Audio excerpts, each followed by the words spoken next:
Bonjour à tous, mesdames et messieurs. Merci d'être en notre compagnie pour Matin Bonheur en ce lundi. Très heureux de vous retrouver ici à Anono. Nous sommes à Anono, c'est dans la commune de Cocody. C'est un endroit magnifique au sanctuaire de l'Atiéké, cette fameuse semoule de manioc. Et nous sommes venus à la rencontre de ces dames-là, fabricantes d'Atiéké, qui font l'Atiéké de génération en génération. Regardez derrière, on va marcher et aller là-bas découvrir un peu la dextérité de ces femmes-là. Vous savez que l'Atiéké est d'actualité en ce moment. Nous, on ne veut pas rentrer dans les polémiques. On avait prévu depuis longtemps venir ici rencontrer les femmes. C'est ce qu'on va faire, discuter avec elles et puis comment elles vivent de leur métier et puis comment ça se passe ici à Anono. Anono est situé au cœur de la commune de Cocody. C'est un gros village de l'ethnie Atchan. Voilà, ce sont les propriétaires terriens d'ici, comme on dit. Allez, suivez-moi, on va aller avec eux. On va aller rencontrer ces dames-là.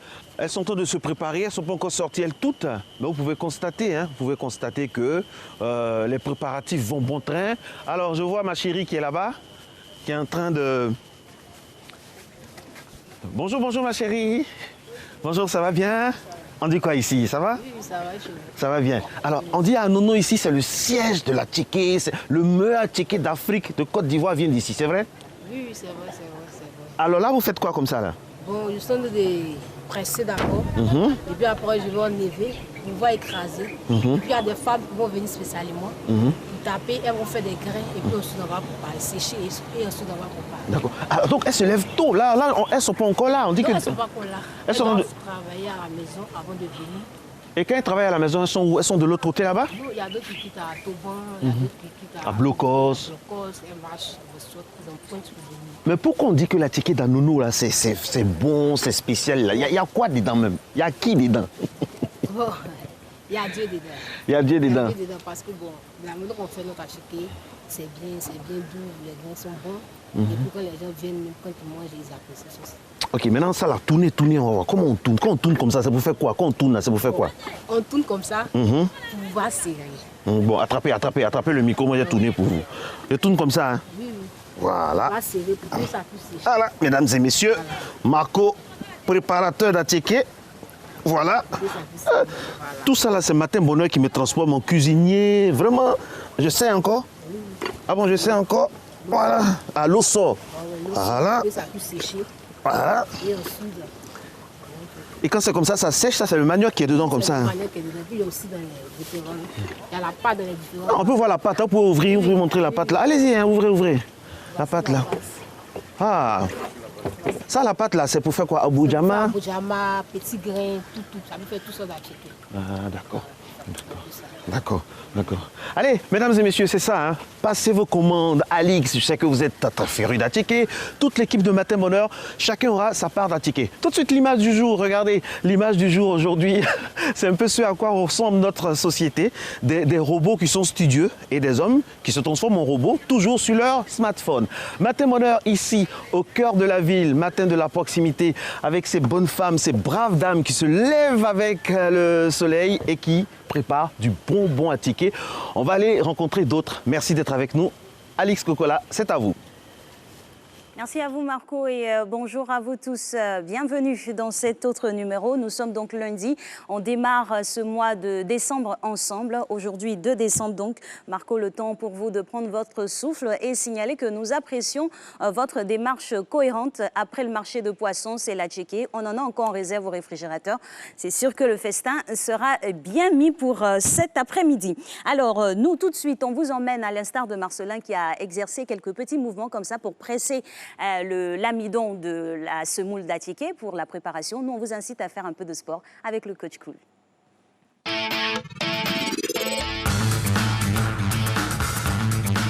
Coucou champion, je suis coach Koulibaly, ton coach. Nouvelle semaine de sport, nouvelle séance ce matin.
Ah, bonne réponse.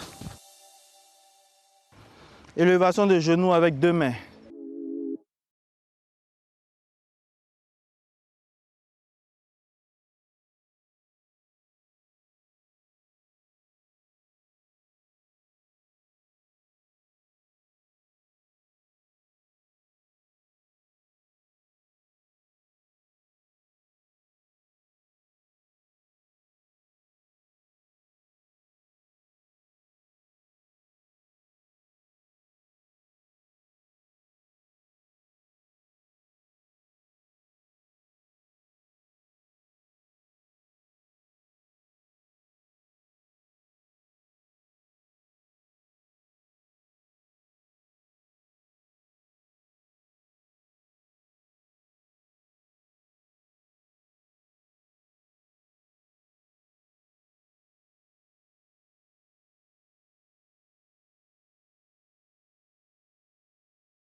Très belle séance. On se retrouve demain pour une nouvelle séance de qualité.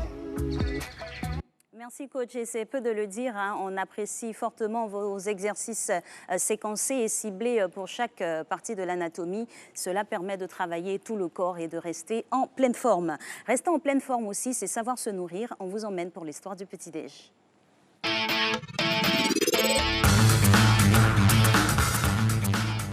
Et on prendra l'avion ou la route, c'est selon, pour rejoindre le Ghana voisin juste à côté pour vous parler de l'akoué. Voilà, c'est ce plat qui est composé essentiellement d'haricots rouges avec du riz cuit et souvent accompagné de quelques tranches d'avocat et de laitue avec quelques légumes, des oignons et tout ça. Un plat assez riche, des œufs, complet pour le matin parce que voilà, il se consomme très tôt le matin pour vous donner l'énergie nécessaire pour affronter vos journées. Voilà, c'était notre proposition de ce jour et si vous êtes à table, on vous souhaite un bon petit déjeuner à toute la famille. La famille, c'est avec aussi Renaud Kobia qui fait partie de la famille Matin Bonheur et donc de toute la famille Matin Bonheur. On vous souhaite de bien vouloir l'accueillir maintenant pour la revue de presse.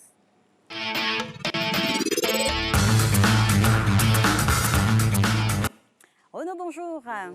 Bien reposé? Bien, super. Remis de ces exercices ce week-end? Oui, très bien. Super, en tout cas ça fait du bien à toute l'équipe. On démarre donc cette revue de presse avec la présidentielle de 2020 qui pointe le nez déjà. Oui, Alassane Ouattara envoie un message à la classe politique ivoirienne et ce message c'est « Je veux que tous ceux de ma génération comprennent que notre temps est passé ». Ce message que le Jour Plus qualifie d'avertissement à Bédié et consort a été délivré par Alassane Ouattara à Katiola au cours de la visite d'État qu'il a effectuée la semaine dernière dans la région du Hambol. Et le confrère qui cite le chef de l'État ajoute « S'ils deviennent candidats, je suis candidat ». Retrouvez l'intégralité de l'entretien du président de la République avec les journalistes dans le Jour Plus de ce lundi. Et on revient ce matin sur l'accident de l'hélicoptère qui a eu lieu lors de la visite du président. Oui, dans l'enquête sur les raisons de cet accident, un homme a été mis aux arrêts et cet homme, c'est le responsable de la tour de contrôle de l'aéroport de Katiola. Le quotidien Le Temps qui rapporte cette information révèle plutôt ce que lui reprochent les autorités ivoiriennes et livre aussi la réaction de l'état-major de l'armée ivoirienne. Coup d'œil ce Soir Info maintenant. Oui, Soir Info qui révèle que le chef de l'État impose d'importantes conditions à ses ministres et aux présidents d'institutions. Selon le confrère qui reprend un article de l'hebdomadaire panafricain Jeune Afrique du 1er décembre 2019, le chef de l'État a pris cette décision en raison des nombreux voyages à l'étranger, souvent sans raison valable, de ses responsables étatiques aux frais du contribuable. Soir Info souligne ce que Alassane Ouattara demande à ses autorités avant la fête des fins d'année. Alors, on revient encore sur la présidentielle de 2020 avec une question très importante. Oui, et cette question, c'est le nouveau réveil qui la pose. Ouattara se croit-il au-dessus de la Constitution? Selon le journal proche du PDCI, notre président s'enfonce dans l'unilatéralisme et disqualifie le Premier ministre Amadou Gon Coulibaly. Et qu'est-ce qui est affiché au Nouveau Courrier? Le Nouveau Courrier révèle que malgré son maintien en Belgique, Laurent Gbagbo est le maître du jeu politique en Côte d'Ivoire. Le confrère révèle dans son édition de ce lundi 2 décembre 2019 la stratégie du Woody qui déroute ses adversaires, les dessous du conclave des juges de la CPI les 3 et 4 octobre 2019 et aussi les raisons qui, selon lui, font trembler le régime d'Abidjan. Et ça a été l'actualité montante de ce week-end, le déguerpissement du quartier Boribana. Des voleurs font éruption dans des habitations. Oui, annoncé depuis quelques temps, l'opération de déguerpissement des populations du sous-quartier Boribana situé dans la commune d'Atekoubé a eu lieu ce week-end. Et pendant que les populations s'affairaient pour enlever leurs effets, des personnes indélicates ont profité de la situation pour commettre des larcins. Plus de détails dans l'Inter de ce jour. Et belle prise pour nos forces de l'ordre avec cette fin de cavale pour un couple de criminels.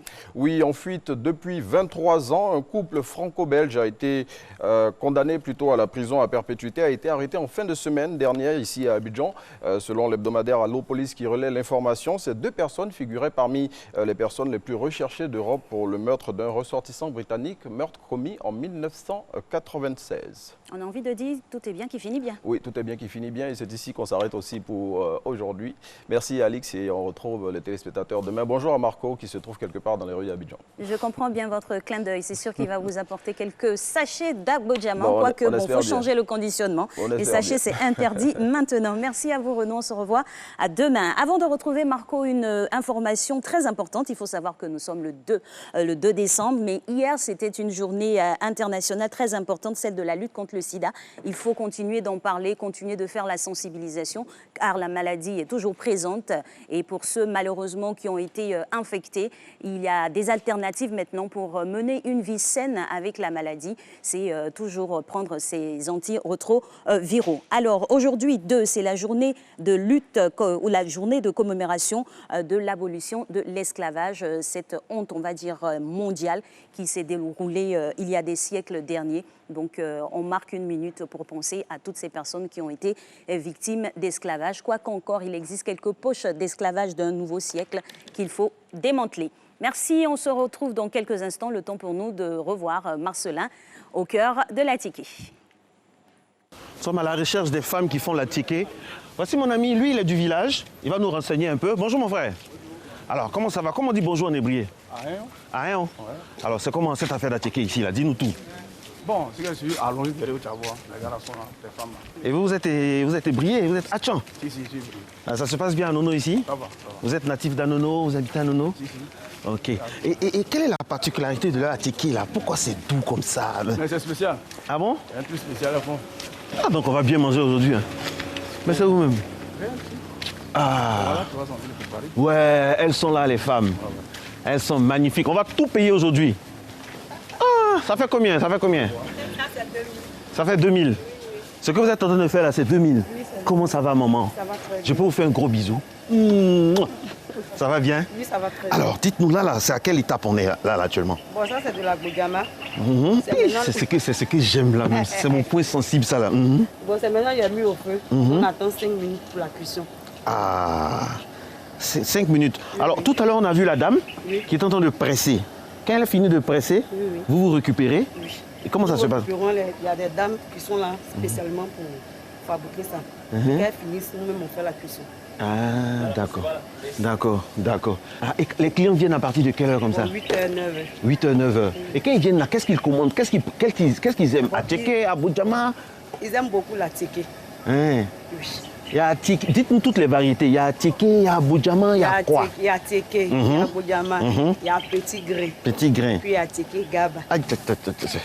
La qualité supérieure là, c'est quoi? C'est petit grain. Petit grain là. Oui.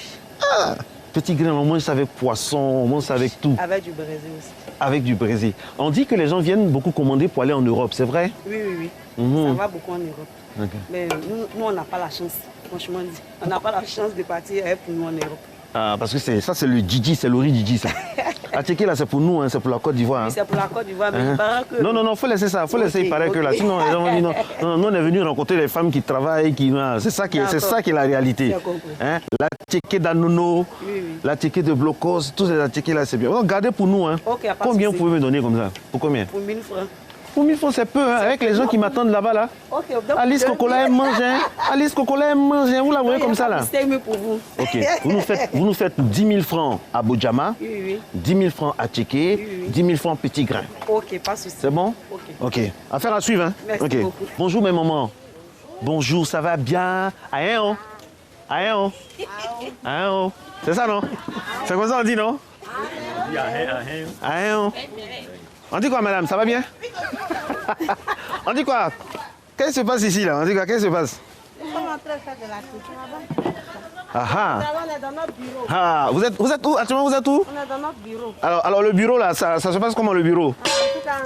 Bon, ça se passe un peu bien. Ça se passe un peu. Pourquoi un peu bien? Il y a quel souci? Il y a quel problème? Dites-nous. Dans ces 2 jours-là, ça donne pas trop, quoi. Pourquoi? C'est dû à quoi? Pourquoi ça donne pas? Ça marche pas.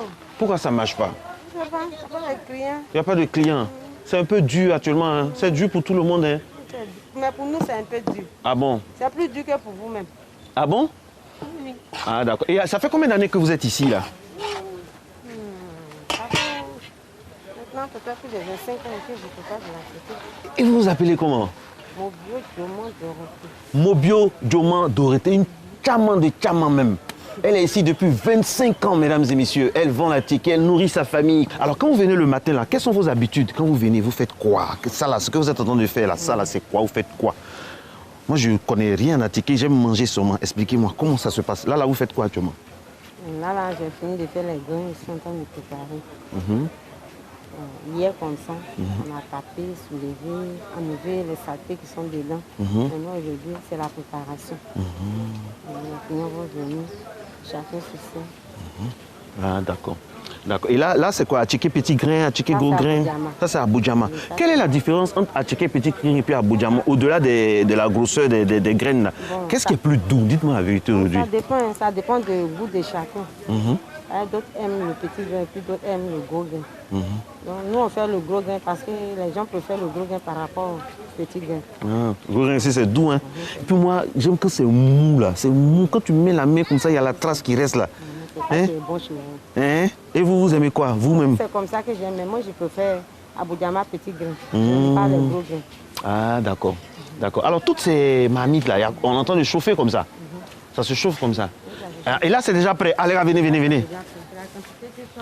Ça là, c'est combien? Ce paquet là, ça fait combien? 1000 francs. Ça fait 7000 qui est là. Ok, regardez-moi ce paquet là. Ça, je prends ce paquet. Ça, c'est à Bojama. Hein? Tout à Bojama. Donc, mettez-moi ça de côté. Ça, c'est pour moi. Hein? Toute l'équipe de Matin Bonheur. Bonjour, maman. Ça va bien, maman? On dit quoi? Qu'est-ce que tu fais là? Tu attends de servir maintenant. Hein? Quand tu sais là, est-ce que toutes les graines là, c'est la même chose dans tous les sachets? Dis-nous la vérité aujourd'hui. Toutes les graines ne peuvent pas être la même chose. Ah, donc il y a toujours un paquet qui sera plus grand que l'autre. Oui. Parce que ce n'est pas sur la balance que et ça se passe bien? Vous arrivez à nourrir votre famille en faisant ça? Oui, bien sûr. Là, ça sonne bien parce que c'est notre travail. Des fois c'est dur, mais... Voilà. Mais quand même, on est dedans. On finit avec ça et puis ça marche. Merci beaucoup.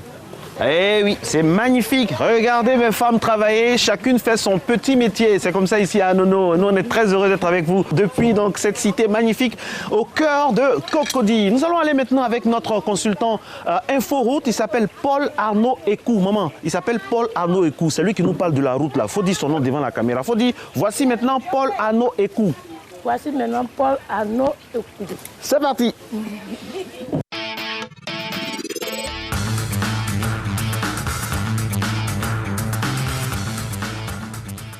Bonjour Marcelin, Sacré Vénard, je sais que tu auras un bon petit déjeuner ce matin au bon Attiqué à l'Ivoirienne.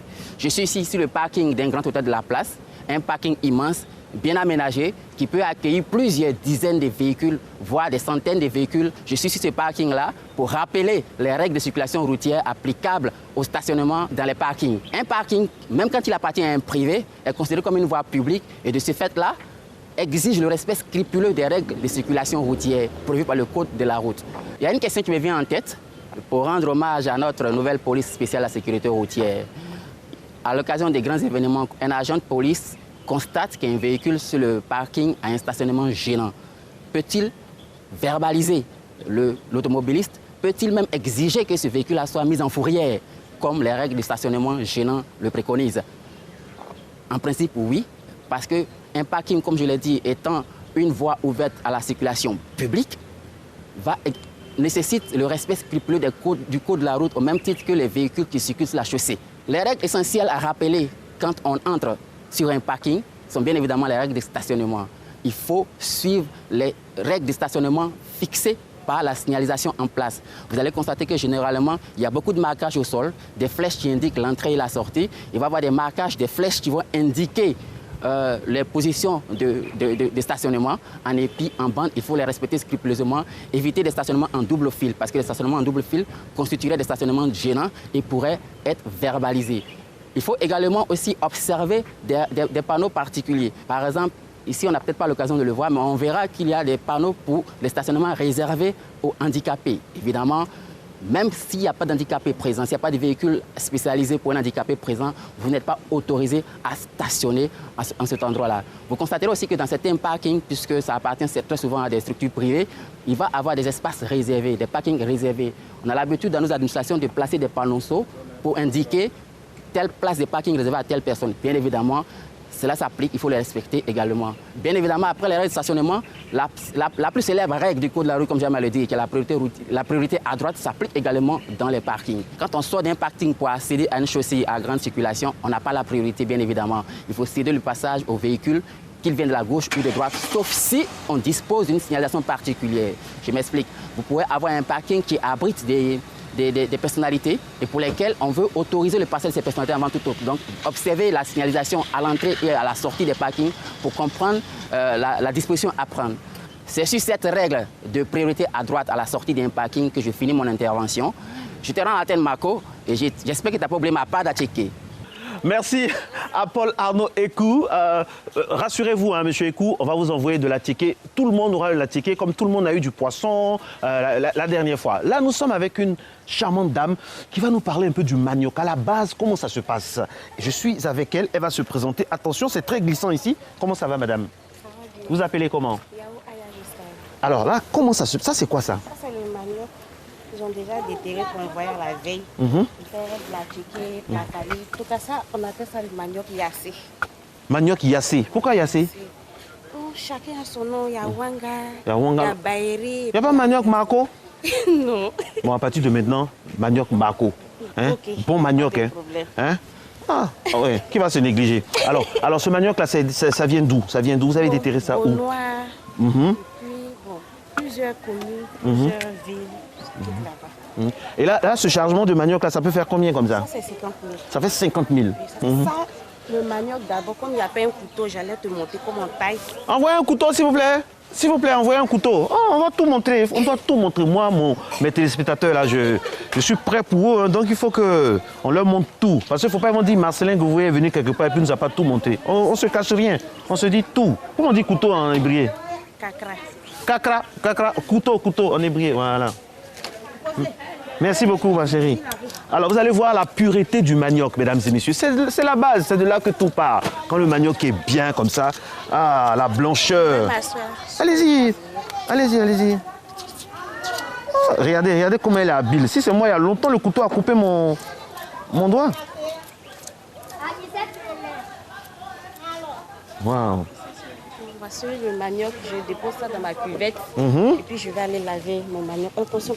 D'accord. Elle a déposé, voilà. Et... on lave le manioc. Ah, il y a une manière particulière de laver le manioc. Hein. Tu peux prendre un laver pour laver parce que comme ça dure là, donc c'est pour cela on lave ensemble pour pouvoir avoir le manioc propre dans la cuvette. Attendez, attrapez mon micro, je vais vous aider. Attrapez mon micro. Non, je vais vous aider. Alors c'est comme ça. Oui, c'est comme ça. C'est comme ça. C'est comme ça. Mesdames et messieurs, le manioc, la tchéké de notre pays mérite des sacrifices et nous on est très heureux de mettre la main au manioc ce matin. Pendant ce temps, on va vous lancer notre prochaine rubrique, c'est service à domicile avec notre spécialiste qui va dans une famille ou gérer une situation dans la population. C'est parti.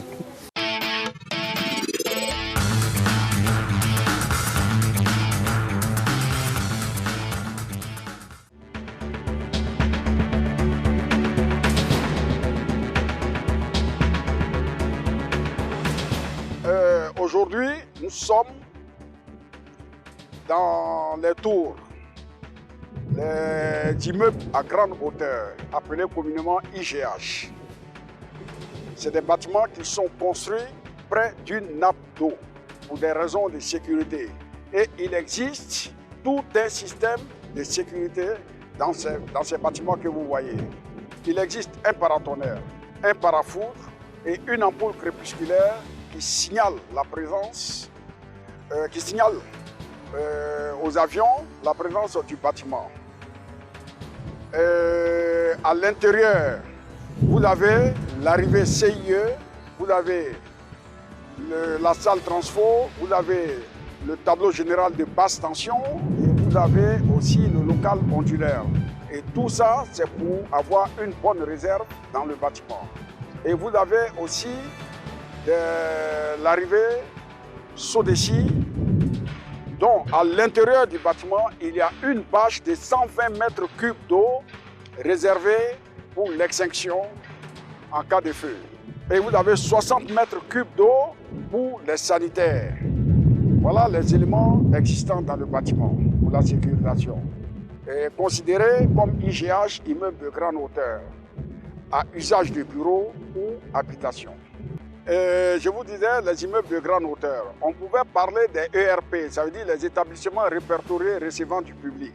Et pourquoi on le dit? À partir de 100 personnes, voire à 150 personnes, c'est considéré comme un établissement répertorié. Or, les IGH, à usage de bureau, vous avez plus de 100 personnes dedans. Donc, il faut forcément un système de sécurité et les moyens d'extinction existants à tous les paliers. Raison pour laquelle on met des agents de sécurité incendie. Ils sont en contact permanent avec le groupement des sapeurs-pompiers militaires. Alors, après avoir vu et expliqué les mesures de sécurité existantes, il y a des normes à respecter. Par exemple, quand vous montez à un étage, vous verrez que la circulation dans les couloirs ne sont pas encombrés, il faut éviter de les encombrer. Il est formellement interdit de fumer. Vous verrez des pictogrammes à chaque étage où il y a le plan de l'étage concerné. La réglementation demande aussi qu'il y ait le respect des installations, ne pas les encombrer. Par exemple, les extincteurs, les robinets d'incendie armés qui sont dans les couloirs, dans les cages d'escalier où se trouve la colonne humide, et les portes au coupe-feu doivent être toujours maintenues fermées. Et tout ça, c'est des règlements qui sont en vigueur.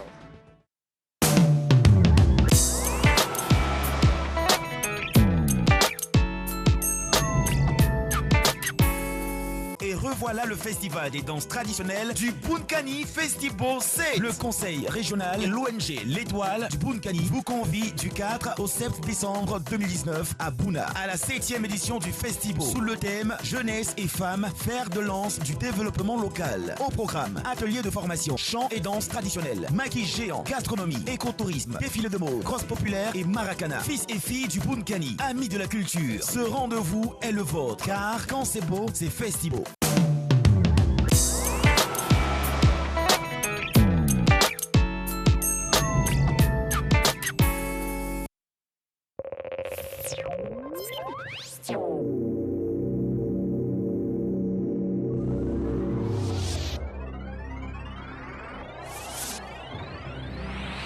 Besoin d'amplifier la visibilité de vos marques et de celle de vos clients? Optez pour des programmes qui comptent, ceux du groupe RTI. Sur l'information, de 20h à 20h30, le JT de 20h sur RTI 1. Premier programme grand public. De 5h à 9h, la matinale de Radio Côte d'Ivoire. Premier rempart d'audience. Sur le divertissement, de 5h55 à 7h30. Matin bonheur sur RTI 1. Deuxième en programme grand public. De 12h à 12h50. C'est midi sur RTI 1. Premier en part d'audience. De 21h à 23h. Carré Rose sur Fréquence 2. Premier en programme par excellence des adultes. Sur la fiction, de 20h50 à 21h50. Le Babyhood sur RTI 1. Premier en part d'audience des fictions du dimanche. De 16h à 17h.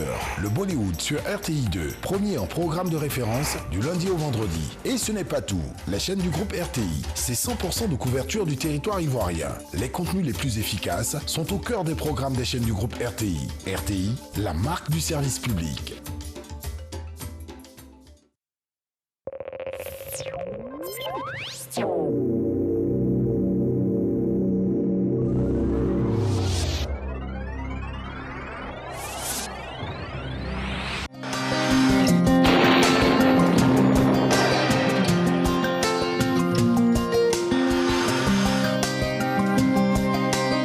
MTN, everywhere you go. Mesdames et messieurs, bonjour. Le début de matinée sera marqué par un temps de brouillard ou de boom humide localisé dans les régions du centre, ouest, est et sud forestier. Le temps sera par la suite progressivement ensoleillé dans ces zones et le nord observera un temps généralement sec et ensoleillé. Le littoral sera généralement nuageux. Pour les variables de cette matinée, 26 degrés à Abidjan, 27 à Adiaké, 26 à Bandoukou, 25 à Boaké, 26 degrés à Daloa, Dimbokro, Gagnoa et Korogo, 25 degrés à Mont, 26 à Odiéné, San Pedro, 25 à Sassandra et Tabou et enfin 25 à Yamoussoukro. L'après-midi, les vents secs se renforceront et pourraient occuper la moitié nord du pays. Le temps sera dominé par une faible sensation d'harmattan et ensoleillé dans cette partie et la moitié sud sera ensoleillée et humide. Il y fera chaud, on aura quelques formations de nuages dans le sud forestier avec un faible risque de pluie. Pour les variables de l'après-midi, 32 degrés à Abidjan et à Adiaké, 33 degrés à Bandoukou, 34 à Boaké et Daloa, 35 degrés à Dimbokro, 34 à Gagnoa, 35 à Korogo, 33 degrés à Mont, 35 à Odiéné, 32 degrés à San Pedro, 31 degrés à Sassandra, 30 degrés à Tabou et enfin 34 degrés à Yamoussoukro. Merci de nous avoir suivis. Excellent début de semaine à toutes et à tous.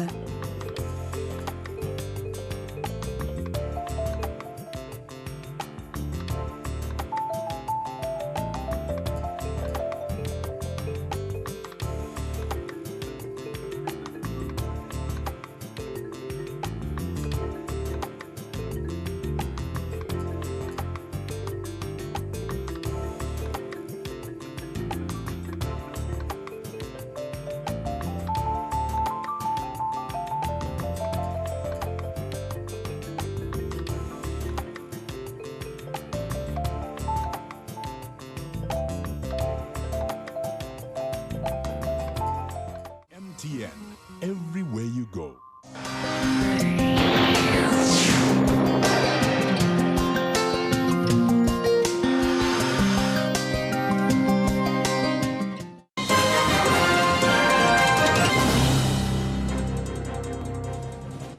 Madame, Monsieur, bonjour. Comme tous les lundis, le premier point de l'actualité démarre à 6h30. Bienvenue. Une conférence internationale sur le développement durable et un sommet extraordinaire de l'UEMOA. Deux rencontres prévues à partir d'aujourd'hui à Dakar au Sénégal. Le président de la République de Côte d'Ivoire, Alassane Ouattara, va prendre part à ces deux événements. Jérôme Kofi Abolin. Comme un certain nombre de dirigeants africains et dans le monde, le président de la République de Côte d'Ivoire, Alassane Ouattara, est attendu ce lundi à Dakar. Le chef de l'État ivoirien vient dans la capitale sénégalaise pour deux rencontres. Il s'agit respectivement d'une conférence internationale sur le développement durable et un sommet sur l'UEMOA dont le président Alassane Ouattara est le président en exercice de la conférence des chefs d'État et de gouvernement.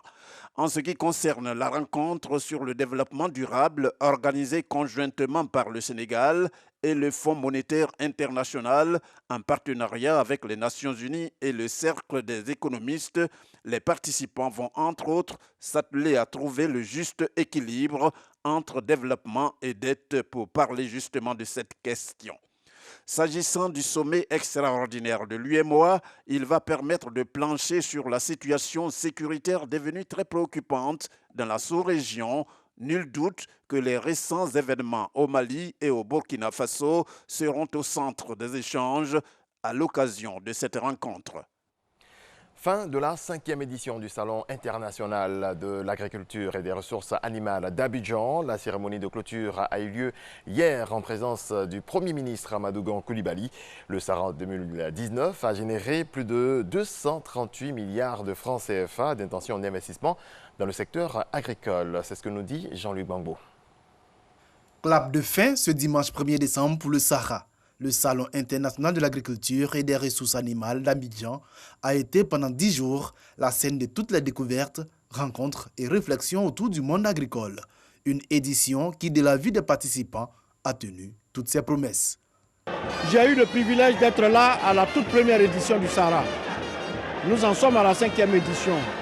Effectivement, le Sahara a pris de l'ampleur, il a pris du volume. Et la parfaite organisation qui a été faite cette année montre que véritablement le Sahara, la plus grande cérémonie, la plus grande manifestation agricole de la sous-région. Témoignage de ce succès de la 5e édition en chiffres. Les chiffres provisoires que nous avons, c'est 360 000 visiteurs qui ont été enregistrés contre 300 000 en 2017, une progression de 20%. Et en termes d'accords et conventions négociés, le montant se chiffre à 238 milliards de francs CFA contre 140 milliards en 2017, soit une progression, une hausse de 70%.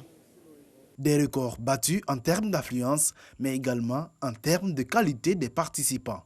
L'on note que les experts sont venus de toutes les grandes institutions, la Banque africaine de développement, la Banque mondiale, la FAO. Les brillantes communications et les échanges qui ont suivi rendent suffisamment compte de l'intérêt réel et soutenu de tous. Parrain de cette cérémonie, le Premier ministre s'est réjoui du succès de cette 5e édition du Sahara qui contribuera à insuffler un dynamisme nouveau au monde agricole. Cela augure d'une agriculture africaine disposant d'atouts et de potentialités à même de lui permettre de faire face aux défis de la sécurité alimentaire et de la nutrition à l'horizon 2030.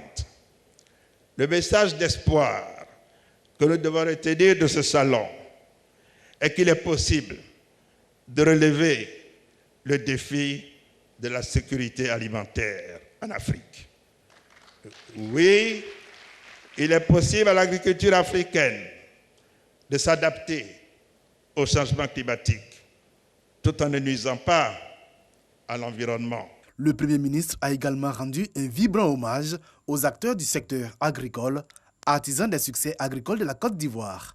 Plusieurs parmi ces derniers ont été distingués au cours de cette cérémonie dans l'ordre du mérite agricole. La clôture du Sahara 2019 a également été marquée par la distinction des meilleurs participants et surtout par la remise du prix Amadou Gon Coulibaly de la meilleure innovation dans le secteur agricole. Ce prix, doté d'un montant de 3 millions de francs CFA, a été raflé par la start-up BioSave. Promouvoir justement l'agriculture intelligente face au changement climatique, c'est l'une des attentes du comité permanent d'organisation de la conférence des parties sur le climat. La rencontre a lieu du 2 au 13 décembre prochain à Madrid, en Espagne. Grâce Cando. Le comité permanent d'organisation de la 25e conférence des parties COP25 a été présenté ce vendredi. Il est composé des représentants des différentes parties prenantes.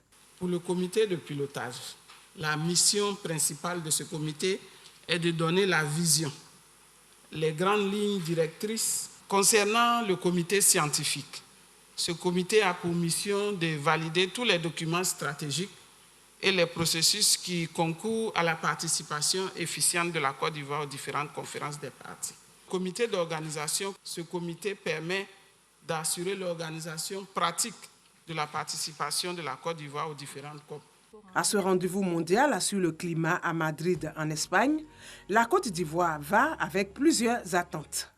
Une meilleure prise en compte d'initiatives d'envergure régionale portant, outre le secteur énergie, sur l'agriculture intelligente face au climat, la gestion des ressources en eau, la gestion intégrée des déchets et des zones côtières, le renforcement de la mobilisation et l'accès au financement climat à travers les guichets dédiés tels que le Fonds vert climat.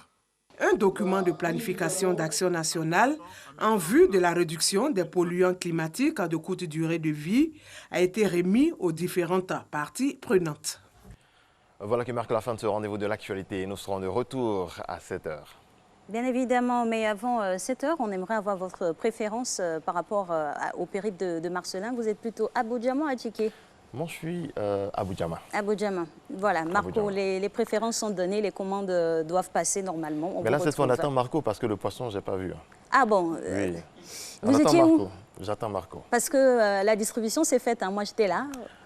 Cette fois, je serai là. Bon, c'est sûr qu'on en a en stock dans les réfrigérateurs. Je pense que quand Marco va venir avec la ticket, vous le suivez directement chez lui.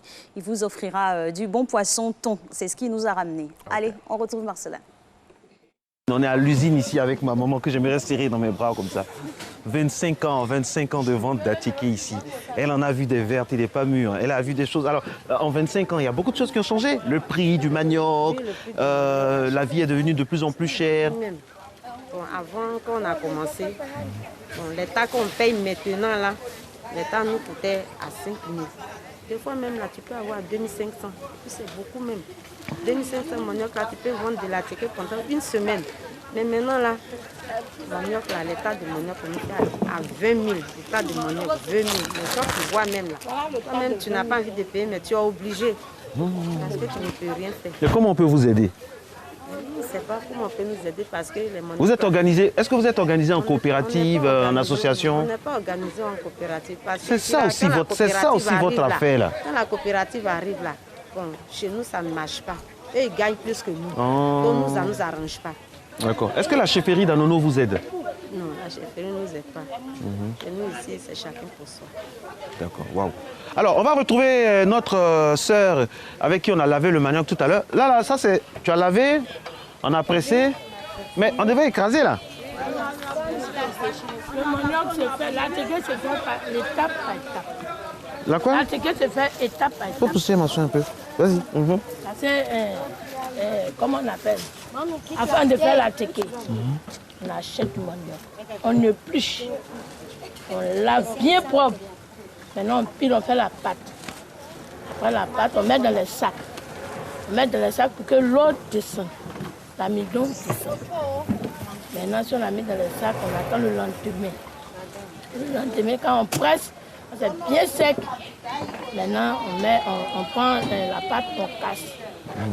Maintenant, après, on fait sortir les grains, on sèche.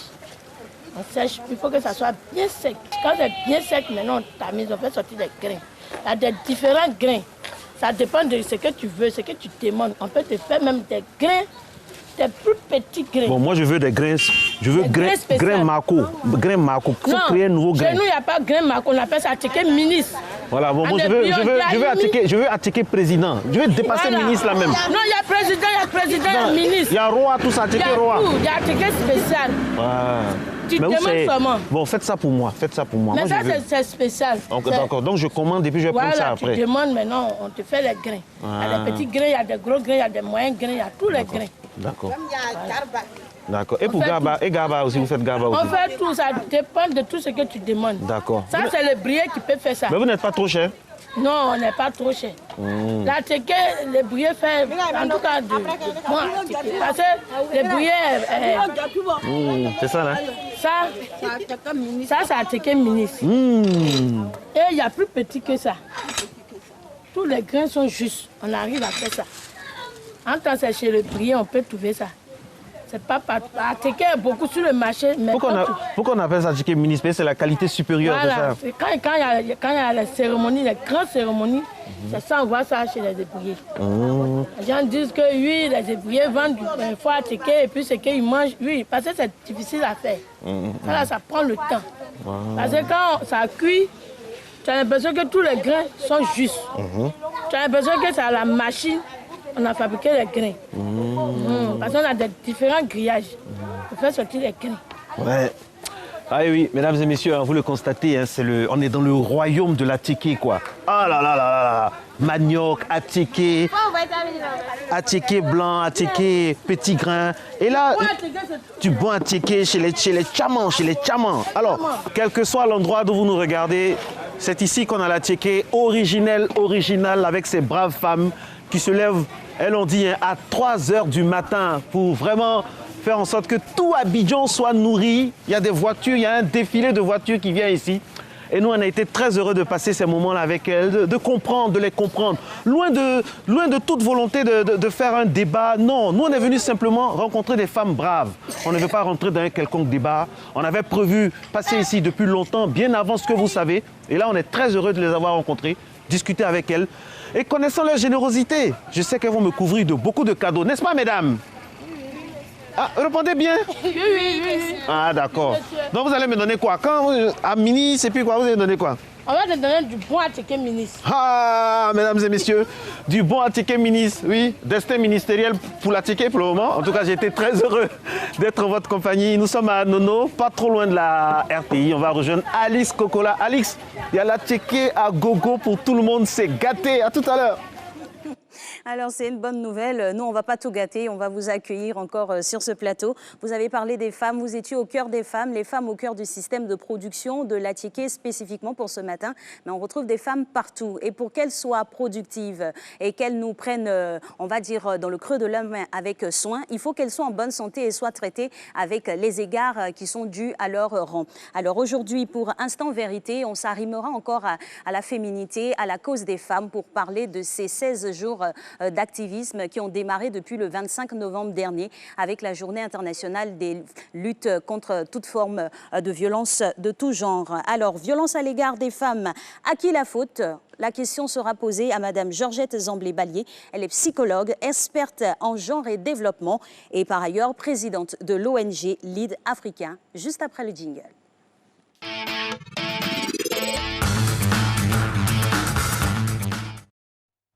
Voilà, mesdames et messieurs, bonjour à tous et bienvenue. Je suis ravie de vous retrouver et merci de suivre Instant Vérité dans Matin Bonheur. Esclavage, exploitation sexuelle, mariage précoce, viol conjugal, la violence à l'égard des femmes constitue l'une des violations des droits humains les plus répandues. La justice, la société civile, les communautés n'ont pas pris la mesure de la gravité du problème. Les femmes, elles, se résignent dans la crainte et le silence. Alors, pourquoi la violence à l'égard des femmes persiste? Les femmes sont-elles victimes de leur bourreau? Que faire face à l'indifférence de la société? Alors, que dit la loi sur les violences faites aux femmes? Aujourd'hui, Instant Vérité s'intéresse aux violences faites aux femmes. Notre invitée de ce lundi est Georgette Zamblé-Ballier, psychologue, experte en genre et développement. Elle est la présidente du réseau des femmes entrepreneurs engagées et solidaires. Georgette Zamblé-Ballier, bonjour. Bonjour. Et bienvenue à Instant Vérité. Alors, le 25 novembre marque la journée internationale de l'élimination de la violence à l'égard des femmes. Et vous vous dites que cette journée n'évoque pas grand-chose, sauf peut-être des discours. Pourquoi dites-vous cela? Ce que je dis, c'est que le 25 novembre, effectivement, c'est le démarrage même des 16 jours d'activisme. Donc, pour nous, il y a du contenu à y mettre. L'idée pour nous, c'est qu'on ne nous répète pas toujours les mêmes discours et qu'on n'habille pas simplement des femmes ou des personnes en orange pour dire stop aux violences. Nous disons à un moment donné, il faut qu'on nous dise s'il y a des lois qui sont prises. Quel est l'état de la mise en œuvre de ces lois? Où on en est avec des activités concrètes vis-à-vis des femmes, vis-à-vis des communautés, l'éducation des communautés, qu'est-ce qui se passe concrètement? On n'en voit pas beaucoup, à part un défilé qui se fait de façon officielle. Et puis, bon, après, il y a la société civile, des organisations qui prennent des initiatives. Mais nous disons que ça ne suffit pas. Au niveau public, on a besoin d'avoir un peu plus que ce que nous voyons jusqu'à présent. Alors, ça ne suffit pas. Dites-nous, quelles sont les statistiques en matière de viol, d'abus sexuels sur la fille ou bien le mariage forcé en Côte d'Ivoire? En matière de viol, je crois qu'il y a eu des chiffres de 2018 fournis par l'UNFPA qui parlait de 678 cas de viol Et dernièrement, Madame la ministre de la Femme a parlé de 517 cas en une année sur des mineurs. Nous disons, là même les chiffres sont choquants, mais à la limite, ces chiffres-là ne traduisent pas vraiment la réalité à cause du contexte qui entoure les violences faites aux femmes, qui entoure les cas de viol. On n'a pas toujours les chiffres parce que les personnes ne dénoncent pas forcément les situations dont elles sont victimes. Et donc, je pense que quand on dit qu'on a 618 cas de viol, je pense qu'on devrait multiplier ces chiffres-là par 3 ou 4. Et c'est alarmant. C'est alarmant parce que les gens se taisent. Et le plus grave aujourd'hui, c'est que la cible tend à se réduire. L'âge de la cible commence à être réduite dans la mesure où on a des viols sur des enfants de 9 mois, sur des enfants de moins de 3 ans, sur des enfants de moins de 4 ans. Et cela, c'est très grave à partir du moment où nous pensons qu'on est dans des cas de vulnérabilité extrême. D'accord. Alors, madame, on va y arriver, mais aujourd'hui, nous allons prendre le cas des femmes battues par leur mari ou compagnon. Alors, ce sont des violences les plus persistantes. Alors, qu'est-ce qui peut être à l'origine de ces violences? Dans tous les cas, les questions de violence faites aux femmes partent du principe de la domination du masculin sur le féminin. On est dans un rapport de force et cela traduit les inégalités qui existent de façon générale dans le monde et dans notre société. Donc, je domine. L'homme part du principe qu'il est l'homme, il est le dominateur. Et malheureusement, il se place souvent dans la position de père, de quelqu'un qui doit corriger. Mais on ne vient pas se marier pour pouvoir être éduqué par un homme. Mais nous avons des informations selon lesquelles les hommes disent qu'il y a des femmes qui méritent d'être battues. Mais aucune personne ne mérite d'être victime de violence. Toute violence doit être normalement refusée. Toute violence doit être réprimée de la meilleure façon possible. Il n'y a rien qui justifie la violence contre qui que ce soit. On n'a pas le droit.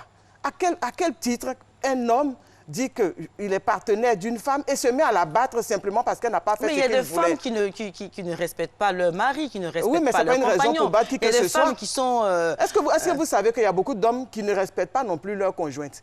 Et si on devait se frapper à cette allure-là, je pense que les muscles sont en train de jouer, mais les femmes aussi, si elles avaient plus de force, elles seraient en train de battre. Et dans quel monde serions-nous? Alors, attends, pourquoi on ne privilégie pas le dialogue? Pourquoi on ne privilégie pas le respect l'une de l'autre? Maintenant, dites-nous, pourquoi les femmes violentées au foyer se taisent là-dessus? Elles se taisent parce qu'il y a beaucoup de facteurs qui entrent en ligne de compte. Premièrement, elles se taisent parce qu'il y a la honte qu'elles vivent. Ensuite, il y a la culpabilité qu'il y a derrière. Et puis, il faut dire que la société elle-même, quelquefois, banalise cette situation et il arrive très souvent, dans les cas de violence, que la victime devient comme la coupable. On est dans un cas de crime parfait. À la victime, on va commencer à poser des questions de comment tu t'es arrangé. Mais oui, mais c'est ta faute. Mais pourquoi tu n'as pas fait? Tu aurais dû faire ceci. Et puis le coupable, on le voit comme c'est que tu sais que c'est les hommes. Ah oui, peut-être qu'il avait trop bu. Ah oui, mais toi aussi fais attention la prochaine fois. Mais à quel moment on dit à l'homme que ça ne se fait pas? À quel moment on dit au petit garçon que ça, on ne touche pas à une femme de telle manière? À quel moment on éduque les communautés pour que les choses soient différentes? Madame Zamblé, comment... expliquez-vous, quel commentaire faites-vous sur l'indifférence de la société en général face à ces fléaux que subissent les femmes? Justement, je vous disais tout à l'heure qu'on est dans un monde où on a consacré les inégalités entre les femmes et les hommes. On les a consacrés à travers des normes sociales. On a consacré la domination du masculin sur le féminin. On part du principe que l'homme a tous les droits et que la femme, c'est une personne de seconde zone. On est parti du principe de dévalorisation même de la personne de sexe féminin. La preuve, il y a tellement de caricatures et de stéréotypes. Lorsqu'on parle de femmes, on est en train de dire quelquefois « Ah non, moi, je ne suis pas une femme. » Non, mais aujourd'hui, on fait la promotion de l'égalité entre les gens, on fait la promotion, mais ce n'est voilà. encore que des discours. Dans les faits, notre société réfléchit toujours au plus haut niveau, continue de réfléchir et de présenter les femmes comme des citoyens de seconde zone, comme des personnes faibles, comme des personnes vulnérables. Et je veux dire, le discours méprisant même que certains utilisent, les propos sexistes qui sont utilisés, quand on parle de femmes, montrent toute l'ampleur du phénomène. Jusqu'à aujourd'hui, on considère les femmes, on les infantilise, mais en même temps, on considère Madame Josette, ah non, je ne peux pas ressembler à une femme. Madame Zamblé, s'il vous plaît. C'est un vrai problème de société. Alors, que font aujourd'hui les ONG que vous représentez? Qu'est-ce que vous faites? Les ONG font leur part. Les ONG mobilisent, les ONG sensibilisent, les ONG interpellent. Mais aujourd'hui, les ONG, beaucoup de personnes donnent beaucoup de pouvoir aux ONG, c'est bien. Mais en même temps, lorsqu'on écoute les personnes du pouvoir public, ah oui, mais il faut que les ONG prennent leurs responsabilités. Moi, j'ai envie de leur demander à quel moment vous donnez les moyens aux ONG pour faire le travail. Parce que faire de la sensibilisation, s'il vous plaît, ça a un coût. Est-ce que c'est aux autorités compétentes de donner les moyens aux ONG? Oui, absolument. On voit les autorités qui donnent... C'est du bénévolat ce que vous faites? Oui, c'est du bénévolat. Mais ça demande un coût. Et en même temps, il y a un travail qui est fait sur des communautés qui ont un coût. Les pouvoirs publics donnent de l'argent aux partis politiques. Hein. Et pourtant, les partis politiques ne sont pas forcément en train de travailler pour la Côte d'Ivoire. Ils ne sont pas forcément en train de travailler. Non, je suis désolé. Les partis politiques travaillent pour pouvoir aller au pouvoir. Mais pourtant, on leur donne des ressources, on leur donne un budget. Dites-nous ce que vous faites concrètement pour sauver les femmes de cette situation qu'elles vivent. La société civile sensibilise, la société civile interpelle, la société civile dénonce. La société civile va jusqu'à porter plainte quelquefois, dans certains cas, pour pouvoir protéger certaines victimes. Mais la société civile est limitée d'abord, comme je disais, parce que les pouvoirs publics disent à la société civile de faire des choses, mais ne lui donnent pas le coup des franches. Il est arrivé même qu'on reproche à des organisations de la société civile de faire du bruit autour de cas de viol. On en a eu dernièrement des cas de viol d'enfants. On a reproché à la société civile de faire du bruit. Oui, s'il vous plaît, Madame Zamblé. Là, on parle du viol conjugal. Alors, que disent nos textes là-dessus?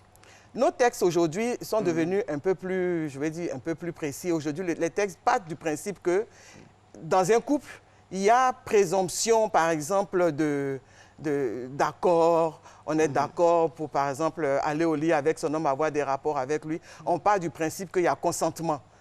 Mais en même temps, on dit que la femme peut désormais dénoncer, peut désormais porter plainte, mais il faut qu'elle apporte les preuves. Mais vous reconnaissez avec moi que dans ces cas-là, les preuves ne sont pas toujours évidentes. Pourquoi? Parce que c'est vrai, elle peut être victime une fois. Mais si elle doit avoir des preuves désormais, c'est-à-dire qu'elle doit avoir mis un dispositif en place pour enregistrer des preuves. Mais ça veut dire que déjà, elle a été victime. Et mettre en place un tel dispositif dans l'intimité n'est pas évident.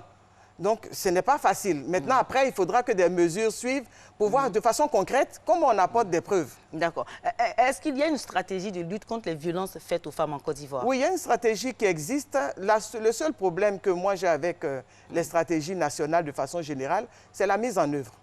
Il y a une stratégie qui existe, mais s'il y a des actions qui sont menées dans le cadre de cette stratégie, je pense qu'elle gagnerait à être un peu plus visible, elle gagnerait à être un peu plus concrète, elle gagnerait à être ressentie un peu plus par les communautés. Est-ce qu'il y a une synergie d'action entre les autorités compétentes et les ONG que vous représentez? On essaie de faire de telle sorte qu'il y ait cette synergie, parce que généralement, lorsque nous menons des actions, lorsque nous voulons faire du plaidoyer, par exemple, nous allons chercher des informations, nous allons au contact de ces autorités pour leur dire, nous sommes en train de mener telle action, on a souvent besoin de leur caution morale, ce qui ne vient pas toujours forcément, parce qu'il y a certainement beaucoup de choses qui entrent en ligne de compte.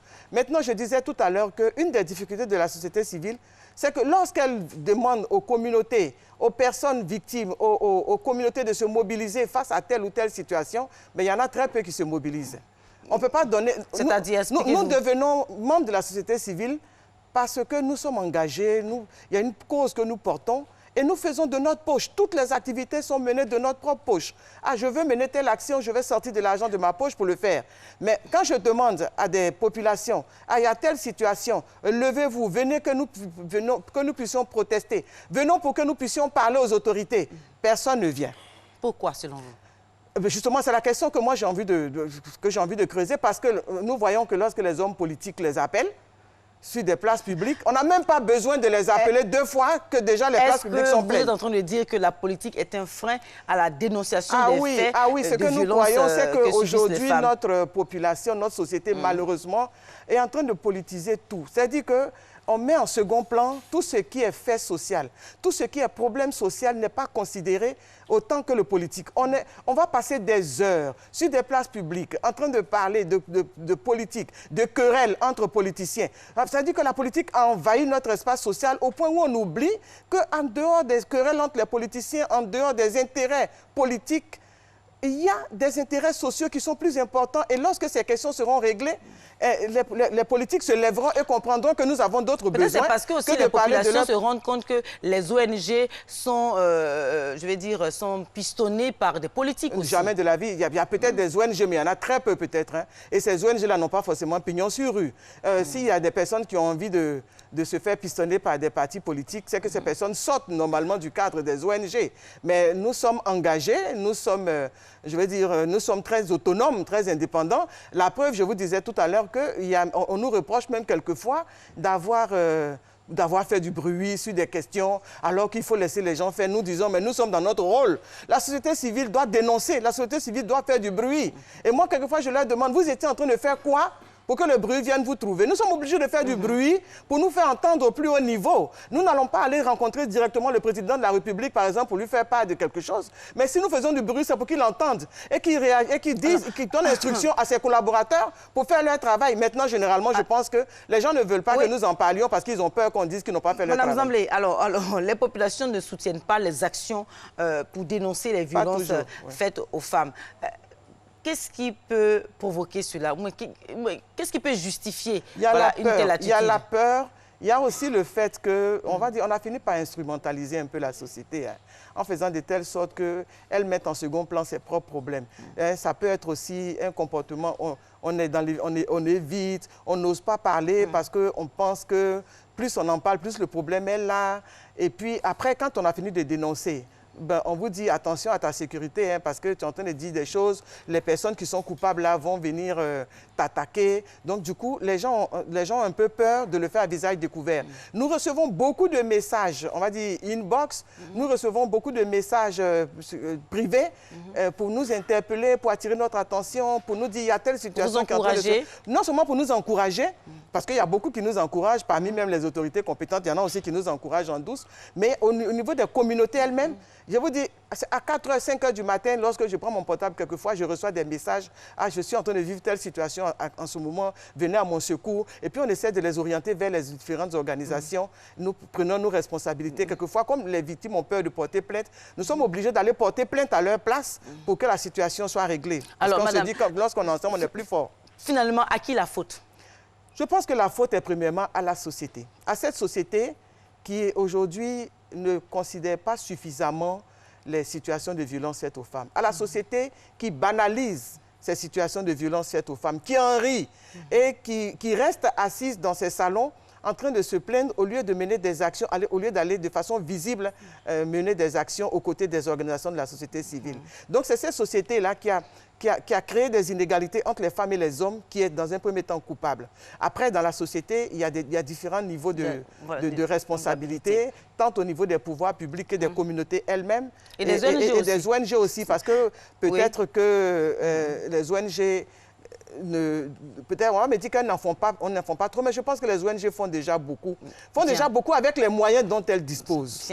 Voilà, l'autre chose que je vais dire, c'est que quand je dis que la faute est à notre société et quelquefois au pouvoir public, c'est que même les dispositifs qui sont mis en place, généralement sont mis en place grâce à des bailleurs. Et lorsque le projet pour lequel il a été mis en place est fini, l'activité s'arrête et il n'y a pas de pouce, il n'y a pas de suite. Alors, Madame Ballier, merci beaucoup. Alors, la lutte contre les violences faites aux femmes est loin d'être terminée. Absolument. Il faut continuer, il faut sensibiliser. Alors, merci Georgette Zamblé-Ballier d'être venue à Instant Vérité, enrichir le débat sur... les violences faites aux femmes et le dispositif qu'il faut mettre en place pour permettre aux femmes d'être écoutées. Voilà. Alors, vous êtes la présidente de l'ONG Lead Africaine et la présidente du réseau des femmes entrepreneurs engagées et solidaires. Alors, mesdames et messieurs, c'est donc la fin de Instant Vérité. Matin Bonheur continue. Alix et Marco vous retrouvent tout de suite. C'est la publicité.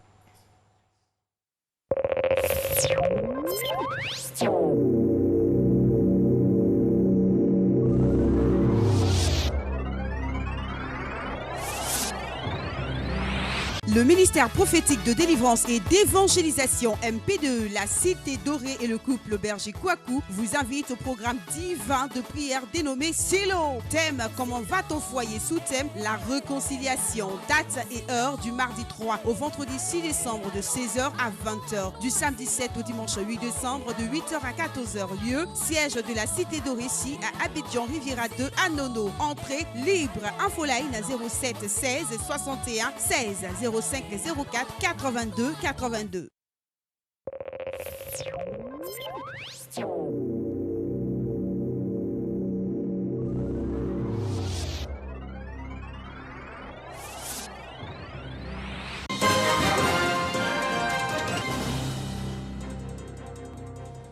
Bienvenue dans ce point de l'actualité sur et hors du continent. Merci de nous rejoindre. Au Mali, après le congrès du ACUIA fin octobre, un autre groupe armé tient son congrès à Kidal, le mouvement national de libération de l'Azawad MNLA. Le mouvement indépendantiste Touareg devrait notamment discuter de l'accord de paix d'Alger. Au Burundi, l'opposant Agathon Rwasa a finalement été autorisé à lancer les activités de son parti politique. Le chef de file de l'opposition est maintenant tourné vers l'élection présidentielle de 2020 qui devrait se tenir sans Pierre Nkurunziza, l'actuel président. Permettre aux administrations de saisir les opportunités qu'offre la numérisation maîtrisée de l'économie, c'est l'objectif du réseau africain de recherche fiscale, le réseau qui tient son 5e congrès annuel au Sénégal. Regardez. La fiscalité à l'aune de la numérisation de l'économie, une équation à résoudre pour les fiscalistes des pays africains. Nos administrations fiscales sont interpellées dans le cadre de la lutte, n'est-ce pas, contre l'évitement fiscal et les transferts de bénéfices indirects. Donc c'est dans ce cadre que le réseau africain pour la recherche en fiscalité a organisé son 5e congrès ici au Sénégal, n'est-ce pas, pour discuter, n'est-ce pas, sur la stratégie à mettre en œuvre pour avoir une vision africaine, n'est-ce pas, qui tienne compte de nos réalités spécifiques pour faire face aux défis de la numérisation de l'économie. Nous sommes ici pour débattre des questions de la numérisation, les défis et les opportunités pour l'Afrique, pour être sûr qu'on utilise en fait les avantages de la numérisation pour une meilleure imposition, une meilleure fiscalité en Afrique. Pour une bonne analyse de la numérisation de l'économie, administration fiscale et chercheurs en fiscalité devront adopter une démarche synergique. Le but de la TRN, c'est de créer justement ce pont-là entre les fiscalistes de l'administration fiscale et les chercheurs des universités. Parce qu'ils disent que d'un côté, les universitaires disent qu'ils n'ont pas accès aux données de l'administration fiscale pour aider à faire des recherches appropriées. Et de l'autre côté, les fiscalistes de l'administration fiscale n'ont pas accès aux recherches techniques les plus récentes. Donc la TRN fait le pont entre les deux pour être sûr qu'on produit des recherches de haute qualité, mais qui reflètent, qui répondent aux besoins de nos administrations fiscales. Le réseau de recherche en fiscalité oriente la recherche vers l'action pour amener les administrations à saisir les opportunités qu'offre une numérisation maîtrisée de l'économie. Dans l'actualité hors du continent, accident dramatique en Sibérie. Un bus avec une quarantaine de passagers à son bord a chuté hier dans une rivière gelée dans le sud-est de la Russie. Le bilan donné par le gouvernement régional est très lourd, 19 morts et 21 blessés. Le pneu d'une roue avant du bus qui reliait deux villes sibériennes et transportait 43 passagers a explosé alors qu'ils se trouvaient sur le pont. On part à présent sur la côte sud-est indienne. Des enfants jouent dans de la mousse blanche toxique, un phénomène causé par un mélange entre des produits polluants et de l'eau de mer. La puanteur qui en émane perturbe le quotidien des populations. Du football, le Ballon d'Or 2019, l'éventualité d'un record pour Lionel Messi, la possibilité pour Virgil van Dijk de rejoindre un club très fermé, le rêve de Sadio Mané de marcher sur les traces de George Weah. Cette première depuis près d'une décennie qui guette Cristiano Ronaldo. La remise du trophée aujourd'hui a plusieurs raisons de rester dans les mémoires. Dans tous les cas, l'Argentin Lionel Messi et l'Américaine Megan Rapinoe sont les grands favoris. Merci de votre attention, c'est la fin de ce point de l'actualité. Merci à vous Régis Kouchi. À demain. Pendant ce temps, on reçoit tonitruant notre cher Marcelin Govoy qui est chargé d'Atchéké et de Abodjama. Il va nous faire le distinguo dans quelques instants. Je vous ai vu à l'antenne en train de dire que je ne vous ai pas donné du poisson. Et donc, je vous envoie de la tiki. Alix, ça c'est pour vous. Touchez un peu la tiki. C'est déjà ça. Touchez vous avez annoncé que je suis une très grosse gourmande. Donc, non, je n'ai pas dit ça. Je dis vous aimez bien manger. 70% de ce paquet-là. Non, 80, 100% même. Ben voilà. Bonjour à tous. En tout cas, bonjour sur le studio. En tout cas, et puis... Voilà. L'émission continue. Eh oui, l'émission se poursuit aujourd'hui. Vous savez que la vie, ce n'est pas un long fleuve tranquille. L'impact des TIC aujourd'hui est indéniable dans tous les compartiments de notre gestion des sociétés. Aujourd'hui, pour cette première chronique du mois de décembre concernant la thématique emploi, on parlera du métier de RH et plutôt de l'évolution des RH. Comment on gère aujourd'hui les ressources humaines? Une dame bien dans son époque nous parlera de cette évolution-là, les RH, les nouveaux métiers de la gestion des ressources humaines. C'est juste après le jingle.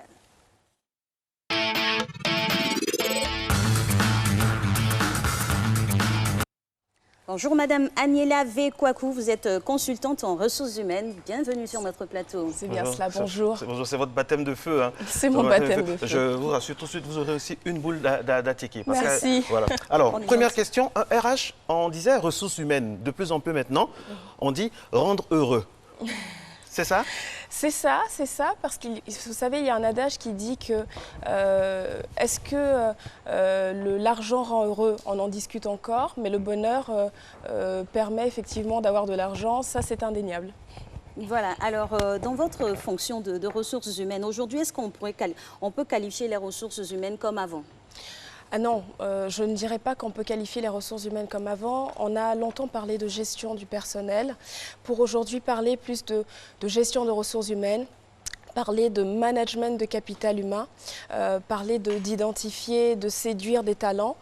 Ce sont des nouvelles dénominations qui arrivent, hein, en ce sens-là même qu'on voit qu'on est quand même dans des métiers, dans des problématiques de gestion des hommes qui évoluent. La bonne nouvelle, c'est que la fonction de ressources humaines évolue. Elle n'est pas fixe, elle est flexible. Elle s'adapte au temps parce que la matière première, entre guillemets, sont les hommes. Tout à fait. Tout à fait. La matière première, ce sont les hommes. Les entreprises l'ont bien compris, l'environnement également est en permanence en mutation. Et c'est la raison pour laquelle aujourd'hui, on ne peut plus gérer les hommes comme on les gérait avant, comme on les gère aujourd'hui. Il y a cette révolution digitale, cette révolution numérique. Vous savez que la génération des 30 ans est la dernière génération à avoir connu l'avant-Internet. Hein. Donc, il y a Internet qui arrive, avec donc la digitalisation, l'évolution, enfin, il faut s'adapter à tout cela. À côté de cela, il y a l'environnement qui évolue, qui est en permanence en mutation. Tout ce qui est exigence sociétale, l'être humain ne se gère plus de la même façon il y a 10 ans, il y a 30 ans comme il se gère aujourd'hui. Et donc l'impact, c'est aussi donc, de ce fait l'évolution des pratiques RH, des best pratiques RH et des métiers RH. Justement, parlons d'évolution, restons dans le présent en rêvant au futur. Quels sont ces métiers-là qui tentent pas à remplacer, mais à être maintenant en vogue dans la fonction RH? Alors, on parlait de la digitalisation. Donc, moi, j'ai d'abord envie de mentionner tout ce qui est marketing RH. On voit l'apparition de fonctions de direction marketing RH. Qu'est-ce que ça va être un directeur marketing RH? C'est une personne qui va être responsable, qui est en fait le compteur de l'entreprise, j'ai envie de vous dire. C'est la personne qui, via son département, va gérer tout ce qui est data en lien avec les ressources humaines, depuis le fait de mener des campagnes de recrutement, à gérer vraiment en interne tout ce qui est logiciel, qui va servir à la gestion donc, des ressources humaines. C'est également une personne qui va suivre la marque employeur. On parle de plus en plus de la marque employeur. Qu'est-ce que c'est la marque employeur? C'est en fait du marketing RH.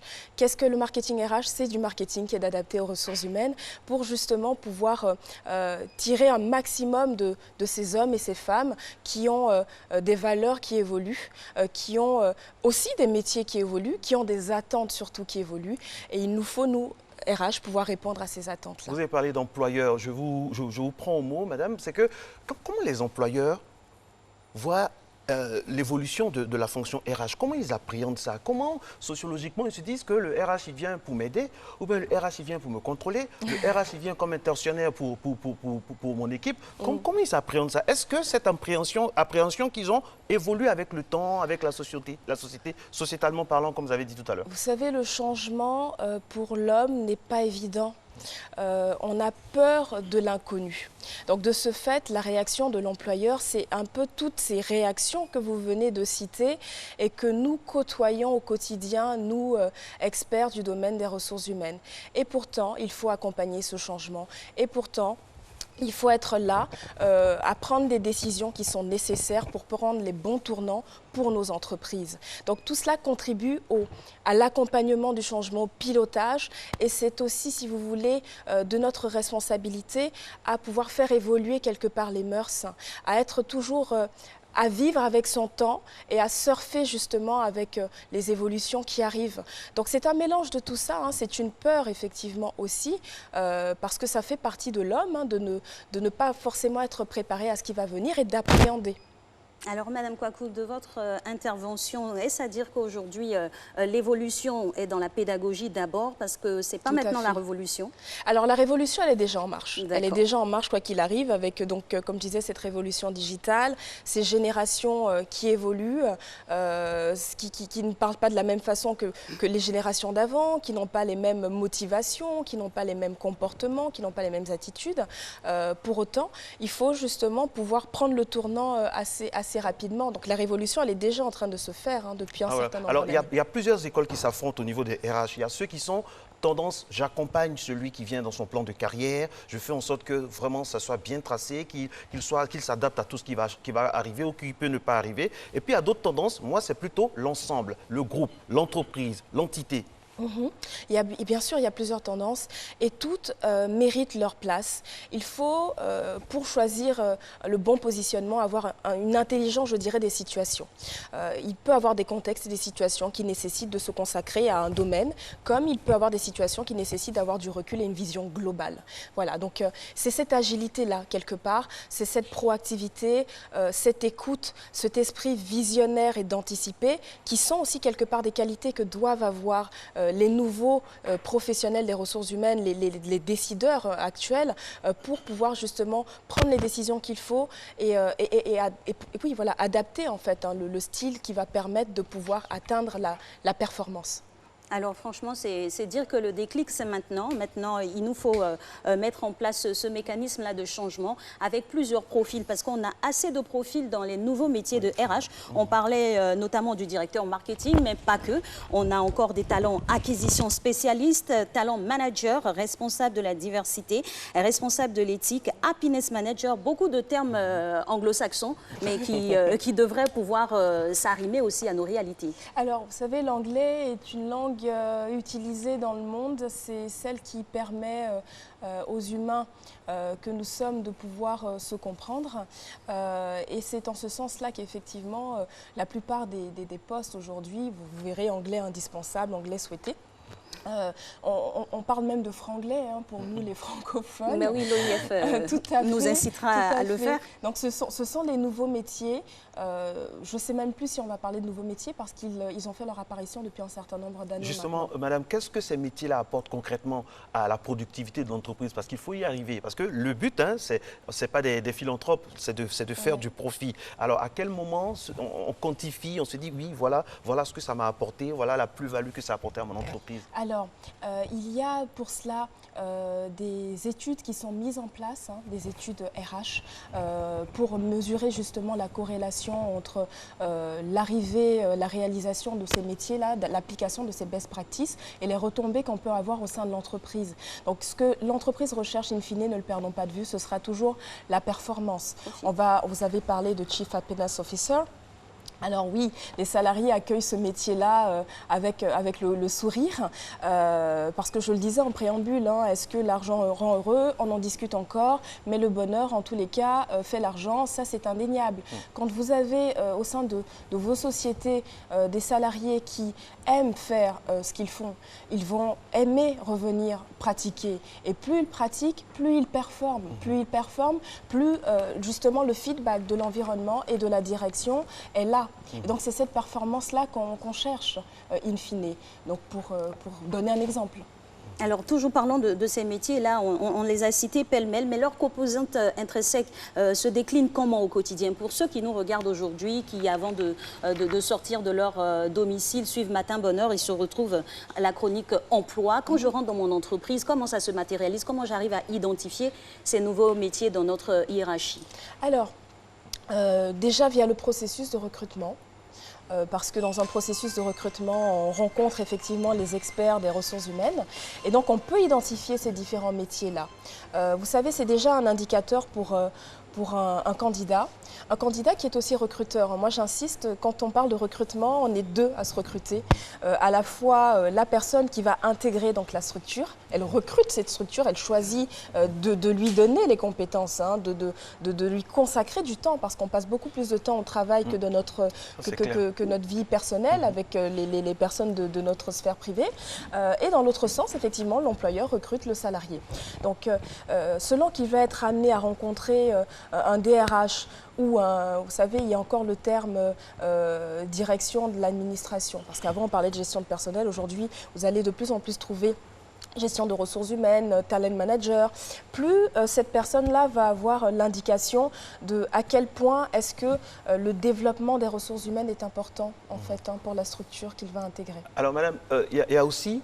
Ça, c'est très indéniable. À côté des métiers qu'Alix a cités, il y a les nouveaux métiers, mais il y a la nouvelle manière de vivre en société ou du fait dans la société. Tout à fait. Avant, il y a des RH qui disent on ne ferme pas la porte dans cette entreprise. Toutes les portes, même la porte du directeur est ouverte. Il y a d'autres qui disent non, on ferme les portes, mais tout est vitré. Et puis, il y a des entreprises comme Google, ils n'ont pas besoin de publicité, on les connaît déjà, qui ont des salles de dégrisement, des salles de relaxation, tout ça. Ça fait partie de l'approche aussi. Alors, le dernier exemple que vous citez, ça participe au bien-être et aux conditions de travail. Les exemples cités un peu plus tôt vont faire, vous savez, il n'y a pas une façon de faire. Il y a des façons de faire adaptées à des valeurs d'une entreprise. Et il est important pour une personne qui rejoint une structure de mesurer ses valeurs personnelles et mesurer à quel point est-ce que ces valeurs sont en phase avec les valeurs de l'entreprise. Et c'est dans cette mesure-là qu'on va justement voir le positionnement, voir ce qui est mis en place. Est-ce que vous parlez de Google, Google a son style, Google va recruter beaucoup sur du savoir-être. Vous savez, tout ce qui est soft skills dont on parle, qui est juste aujourd'hui indispensable parce qu'on recrute des personnes avec leur vécu, avec leur histoire, avec leurs réflexes comportementaux, avec leurs habitudes, leur potentiel aussi, qui vont servir après dans la structure. Donc les entreprises sont de plus en plus sensibles à toutes ces dimensions humaines. Alors, en tout cas, un nouveau mécanisme de recrutement des talents, parce que maintenant, c'est comme ça, on ne dira pas des employés comme ça, ce sera des talents qui devront camper chaque responsabilité dans l'entreprise. Mais ce qu'on a envie aujourd'hui aussi de faire ressortir, c'est clair que la relève, c'est bien sûr nos petits frères qui sont dans nos universités en train de forcément apprendre des secteurs ou des filières déjà préétablies. C'est RHCOM. Aujourd'hui, ça devrait être quoi? C'est plus RHCOM, c'est quoi? On apprend quoi aujourd'hui pour vraiment coller à ce qui est déjà là? C'est vrai, Alix, parce que ça évolue. Pour ce qui est déjà là. Tout à fait. Et vous savez, moi, je suis employeur aussi, hein, donc je recrute dans le secteur des ressources humaines des profils issus de RHCOM. Donc cela me fait un peu sourire parce que déjà dans les ressources humaines, il y a plusieurs métiers. Vous avez le métier du recrutement, vous avez la formation, vous avez plusieurs expertises. On rajoute à ça la communication qui est aussi en soi un métier. Et ça, je pense que vous le savez, vous pouvez le partager. Donc, quelque part, ce sont des formations très larges, oui, mais à quel point est-ce qu'on s'expertise dans un domaine? Donc ça, j'en appelle vraiment à l'écoute de tout un chacun, de pouvoir savoir qu'est-ce qui nous motive en soi. Est-ce qu'on est passionné de ressources humaines? Est-ce qu'on est passionné de communication? Alors, je pense quand même qu'un bon RH est un communicant. Oui, voilà. Un bon RH est un communicant. Oui. Un bon RH également est un bon ergonome.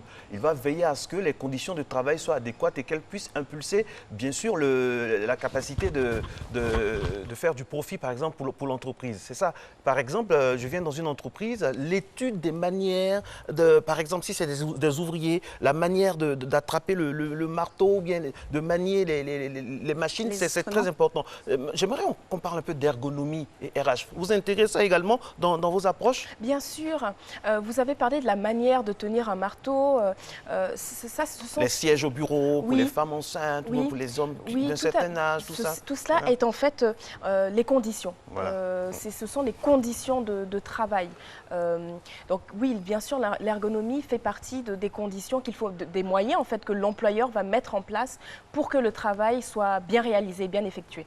Alors toujours parlant de formation, j'ai envie d'y revenir parce qu'on a parlé de changement générationnel.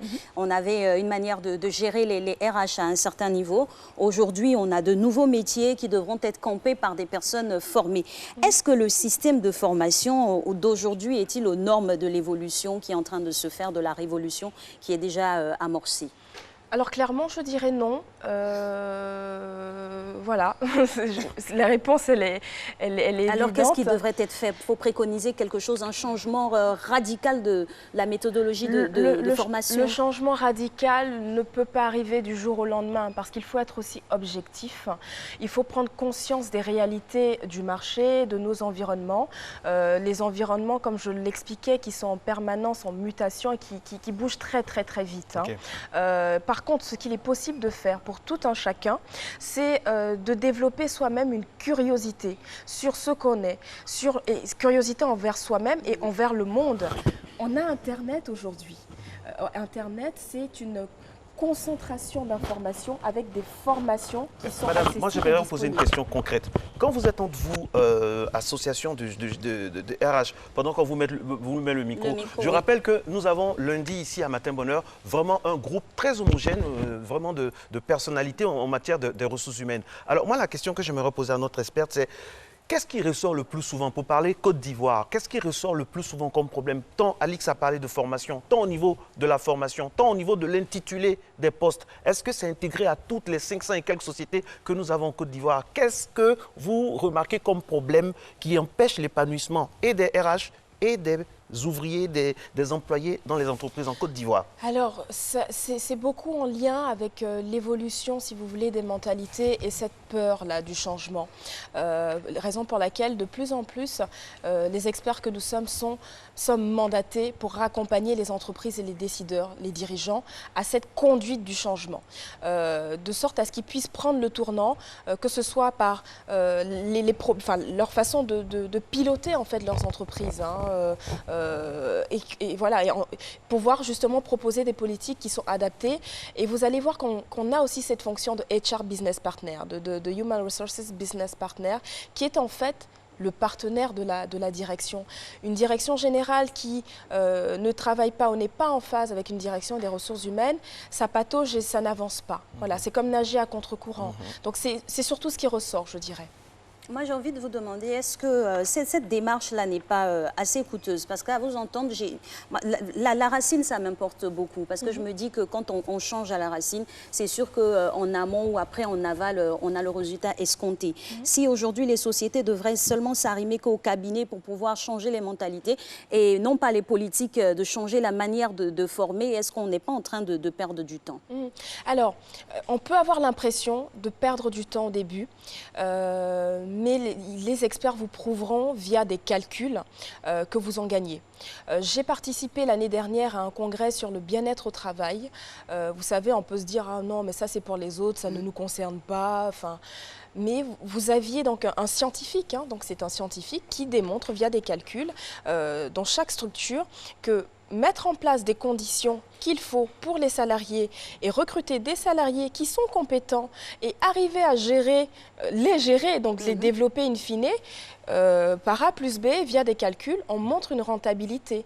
Donc ce sont des expertises qui existent aujourd'hui. Justement, parlons d'expertise. Il y a une autre expertise qui parle de plus en plus de déshumanisation des sociétés. Il n'y a plus d'hommes, il y a plus de machines, il y a plus de systèmes. Vous, les RH, quel est votre regard là-dessus? Mon regard, c'est qu'il faut se reconcentrer sur l'essence même. On parle bien de ressources humaines. Il y a des machines, mais il faut bien des personnes aussi pour créer ces machines. Vous savez, l'intelligence artificielle, avec tout ce qu'elle nous apporte aujourd'hui, a ses limites.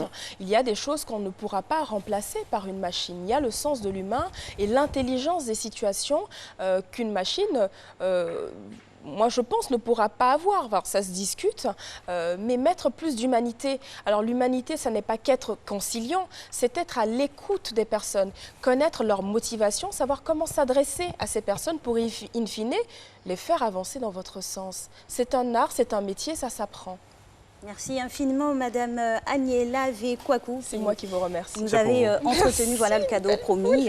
Il passe sur le sujet des nouveaux métiers, des nouveaux talents en matière de RH. Merci, c'est gentil. Alors, à tout le monde, il faut s'intéresser à ce qui se fait autour de nous. La curiosité permet toujours d'être en évolution ou être en avance ou tout simplement être dans son temps. Merci de nous avoir suivis. On se revoit demain mardi. On parlera de droit cette fois-ci.